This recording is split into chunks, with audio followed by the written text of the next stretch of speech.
Monsieur l'administrateur, Madame la marraine, Monsieur le président du bureau de Keur Massar, chers invités, Mesdames et Messieurs, bonjour. L'ensemble des étudiants du club AS ont le plaisir de vous accueillir ici au sein de cet espace numérique de Keur Massar. Dans le cadre de sa 4e édition de sa journée d'intégration, au nom du club, je vous souhaite la bienvenue. Je vous remercie de votre présence et je profite de cette occasion pour rendre grâce à Dieu et remercier mes camarades qui m'ont fait confiance en me faisant le président de notre chère filière, administration économique et sociale.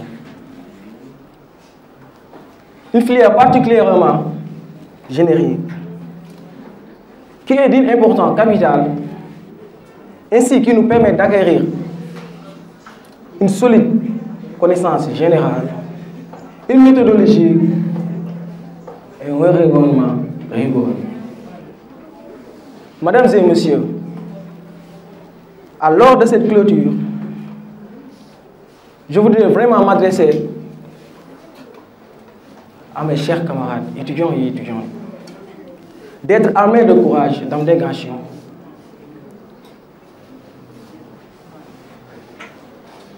Mesdames et Messieurs, à l'heure de cette clôture, sans pour autant décerner des remerciements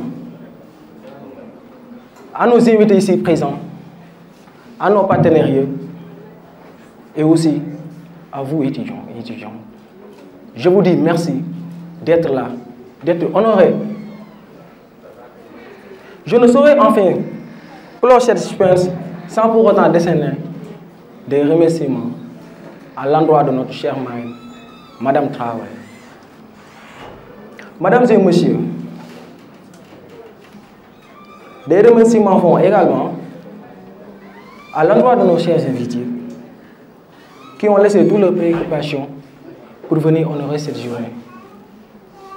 Je vous remercie et que la fête soit belle. Bonjour, Monsieur l'administrateur de l'ENO de Keur Massar, Monsieur Diallo, assistant administrateur de l'ENO de Sébikotane, Monsieur le président du club administration économique et gestion, et sociale du moins, chers frères et sœurs, camarades étudiants et étudiantes, Monsieur les sponsors du jour, bonjour à vous tous. C'est une fierté ce matin de prendre la parole au nom des étudiants de Keur Massar pour exprimer également notre sentiment de fierté en présence des acteurs essentiels, incontournables de notre système, en l'occurrence notre administrateur, M. Niang, y compris également M. Diallo, qui a contribué et beaucoup fait également pour les étudiants de Keur Massar. Il a balisé pratiquement le chemin pour nous, ces cadets, de pouvoir également grimper et d'arriver à ce niveau. Donc merci beaucoup, M. Diallo, pour ce que vous avez fait pour nous, de nous avoir facilité la tâche. Alors un grand merci à l'homme qui nous a réunis aujourd'hui ici, qui est M. Colli, Clément Colli, qui vraiment fait partie des grands hommes de l'Université virtuelle du Sénégal à travers les pas qu'il a marqués. Donc on reconnaît souvent les grands hommes de par leurs pas, de par leurs actes, de par leurs actions.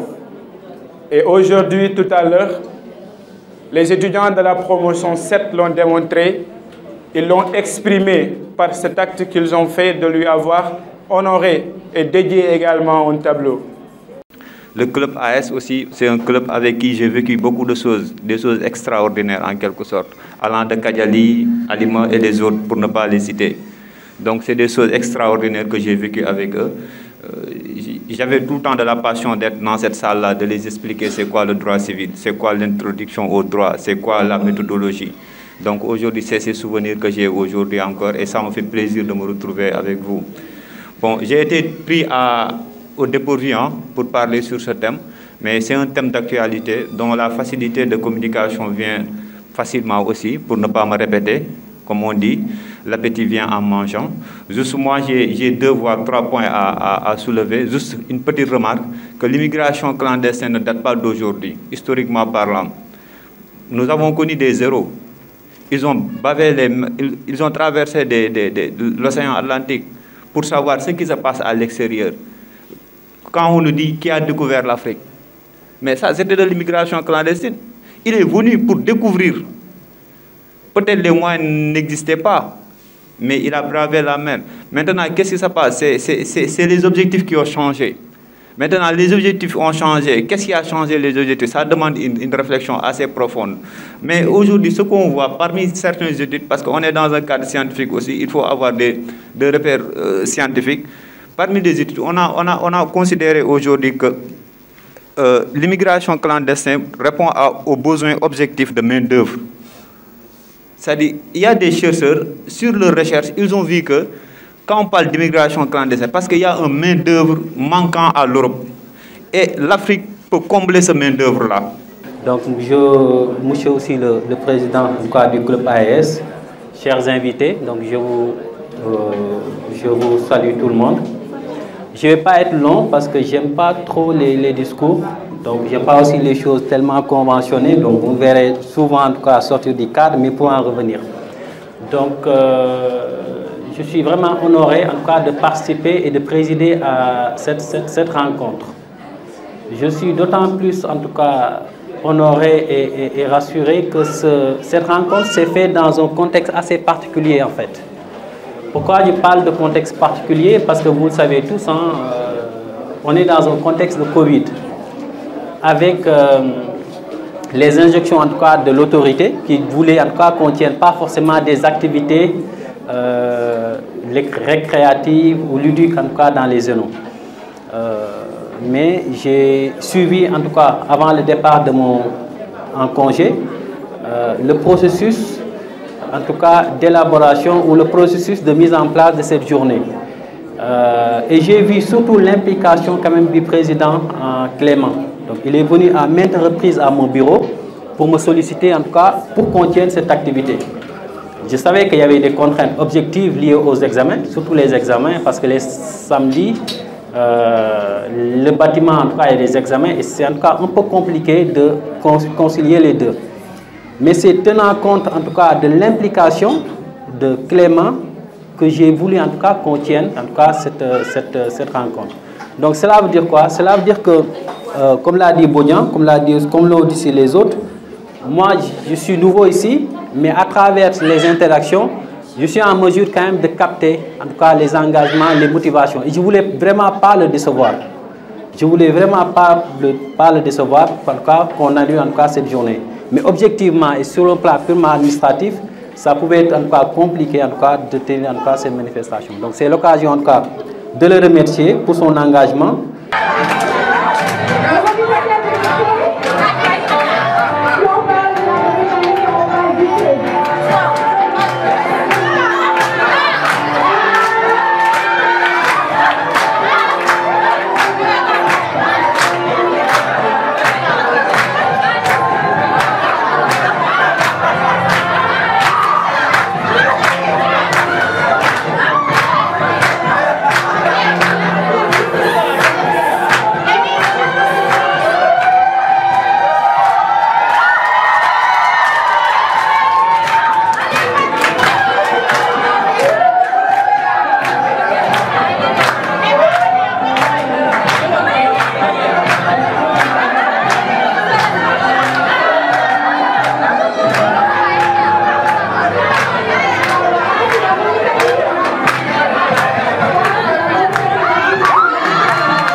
merci pour la question. Voilà, pour le bilan, je peux dire que voilà, ça a été une réussite. Je ne m'attendais pas à ça, franchement. Parce que vu qu'avec cette nouvelle pandémie qui est là, voilà, je me suis dit que peut-être ça allait marcher ou pas. Mais Dieu merci, avec cet optimisme que j'avais, voilà, avec les amis qui étaient là dans différentes filières aussi, voilà, je peux dire qu'aujourd'hui, grâce à Dieu, on a pu réussir cette journée grâce à eux. Parce que voilà, j'ai même pas pensé que voilà, obtenir ce personnage-là. Mais aujourd'hui, je peux dire encore une fois de plus, félicitations. Je ne dirais pas félicitations par rapport à moi, mais les étudiants qui étaient là, qui m'ont soutenu, qui m'ont encouragé, qui m'ont dit que voilà, ça peut aller, tu peux le faire. J'ai cru à ces motivations-là. Aujourd'hui, je peux dire que, car machallah, je peux dire que j'ai réussi à 100%. D'accord. Pour la motivation, je peux dire que voilà, à travers le leadership que j'ai personnellement, je me suis dit que mais pourquoi pas, attends, puisque l'AS n'a jamais créé quelque chose ici au sein de Keur Massar, maintenant c'est le moment de montrer notre leadership.